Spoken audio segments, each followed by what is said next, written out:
শিলিগুড়ি কোর্টমোড় সংলগ্ন head post অফিসের সামনে বাঙালির ছাত্র সমাজ ও বাঙালির যুব সমাজ 4 দফা দাবি নিয়ে অবস্থান বিক্ষোভে সামিল হন।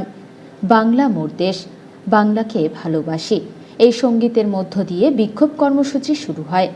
আমরা বাঙালির কর্মীরা বিভিন্ন স্থান থেকে হেড পোস্ট অফিসের সামনে এই বিক্ষোভে সামিল হয়ে বিক্ষোভ দেখাতে থাকেন। মূলত 4 দফা দাবির ওপর এই আন্দোলন হলেও তাদের মূল দাবি বাংলাকে বিভাজনের হাত থেকে রক্ষা করে বাংলা ভাগের চক্রান্ত কোনোভাবেই সহ্য করবেন না বাঙালি যুব সমাজ।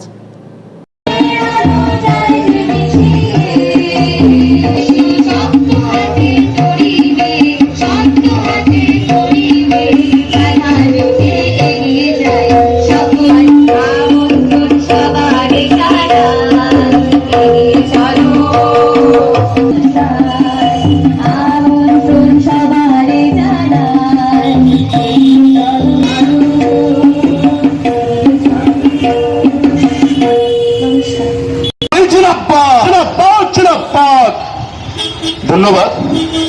এবার আমাদের মধ্যে আসছেন সংক্ষিপ্ত বক্তৃতার জন্য কেন্দ্রীয় সাংস্কৃতিক সচিব আমরা বাঙালি শ্রী মোহন অধিকারী। আজকে বাঙালি ছাত্র সমাজ এবং বাঙালি যুব সমাজের যৌথ আহ্বানে আমরা বাংলা ভাগের যে চক্রান্ত ভারতীয় জনতা পার্টি যেভাবে বাংলাকে ছিন্ন বিচ্ছিন্ন করার বারবার উস্কানি বারবার চক্রান্ত যে করছে এর বিরুদ্ধে আমরা আজকে শিলিগুড়ি কোর্ট মোড়ে আমরা গণ অবস্থান করছি। আমাদের এই গণ অবস্থান ছাড়াও এই গণ অবস্থান ছাড়াও আমাদের একটি ডেপুটেশন কর্মসূচি রয়েছে নিউ জলপাইগুড়ি ডিআরএমের কাছে।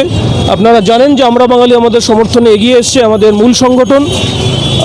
আমরা যে আরেকটা যে দাবি যেটা বারবার বলতে চাই যে বাংলা ভাগ নয়, যদি প্রকৃত উন্নয়ন করতে হয়, যদি প্রকৃত উন্নয়ন দরকার উত্তরবঙ্গের, তাহলে দরকার উত্তরবঙ্গের সামাজিক অর্থনৈতিক পরিকাঠামোকে খোলনলচে বদলে দিয়ে অর্থনৈতিক উন্নয়ন এবং যে অঞ্চল আজকে বাংলার যে অঞ্চল যুক্ত আছে উত্তরবঙ্গের যে অঞ্চল যুক্ত আছে গোয়ালপাড়া নওগাঁও মানে আসামে সেই অঞ্চলগুলো ফেরত চাই ঝাড়খণ্ডের অঞ্চল যে অঞ্চল ঝাড়খণ্ডে রয়েছে সেই সমস্ত অঞ্চল ফেরত নিয়ে আমরা বৃহত্তর বঙ্গপ্রদেশ যার নাম আমরা দিয়েছি বাঙালিস্তান সেই বাঙালিস্তান চাই আমরা।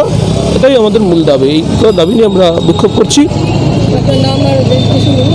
আমার নাম তপময় বিশ্বাস, আমি বাঙালি যুব সমাজের কেন্দ্রীয় সচিব। এছাড়াও আমার সঙ্গে রয়েছে আমাদের ছোট ভাই পার্থ বাঙালি ছাত্র সমাজের কেন্দ্রীয় সচিব।